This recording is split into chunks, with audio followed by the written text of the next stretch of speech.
Today, we are going to talk about why brands matter. So I'll kick this one off first. A couple episodes ago, I shared a story on why a brand really is just a story. It's a memory, right? And so I shared a story about Coca-Cola, about how, when I was like 4 or 5 years old, Coca-Cola is something special to me because I would go to McDonald's every Saturday. My parents would take me, and there'd always be this old guy there at the same time. I forgot what his name was, but he'd always give me the Happy Meal toy, and then I'd always be drinking a Coke.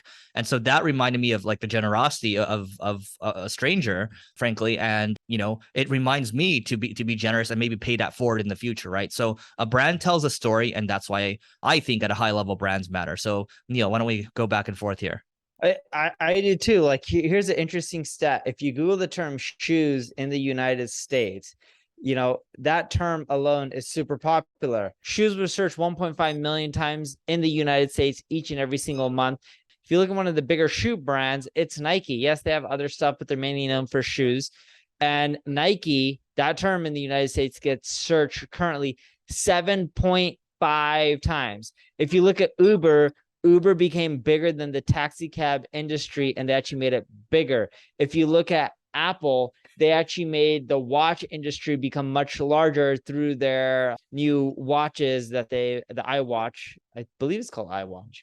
And then Apple same with the Watch now. headphone market, right? Yeah, they ended up blowing up the headphone market with their noise AirPods. canceling AirPods.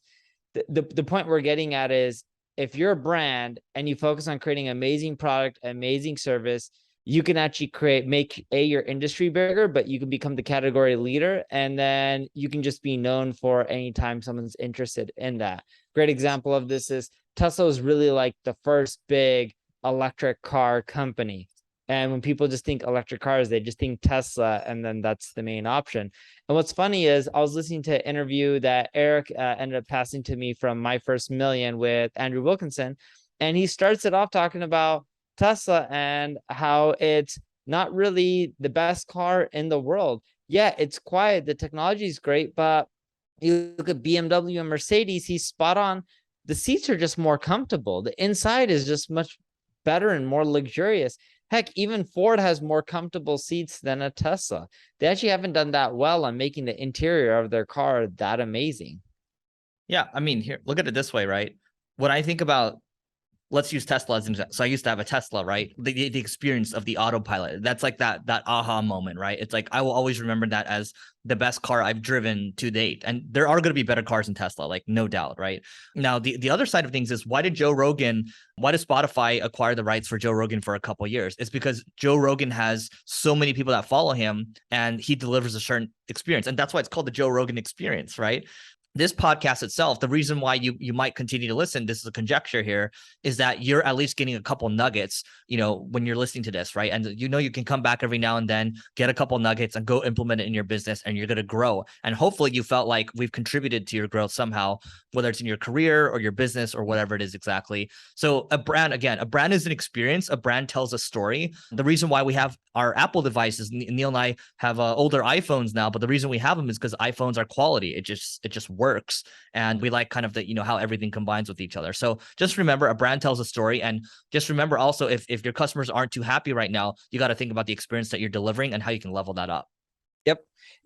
Focus on amazing quality or service, amazing content, because with the combination of all of that, you will then end up creating an amazing brand. And also think about experience too. When someone opens up your product or gets the first part of the service that they paid for, experience is a huge factor in building your brand as well. Yeah. Two things before we go here. So if you want some actionable stuff on how to build a great brand, you have to be getting qualitative and quantitative data as well. So sending an NPS survey out maybe every quarter. So it just depends on the type of business that you have, honestly. Doing customer development. So there's a company I invested in called Levels. They're this continuous glucose monitor. And the CEO, Sam Korkos, when he did customer development with me, it was a 45-minute call. He had no idea who I was. And I was like, hey, like, how many of these have you done? 4,000 at the time. This was like 2 years ago. So by now he's probably done a lot more than that. But that type of obsession is how you continue to iterate on your product and on which then is your brand at the end of the day, right? So that is it for today. If you want to hang out with amazing founders, it's a private founders community of 100 people. Go to levelingup.com/founders, and we'll catch you later.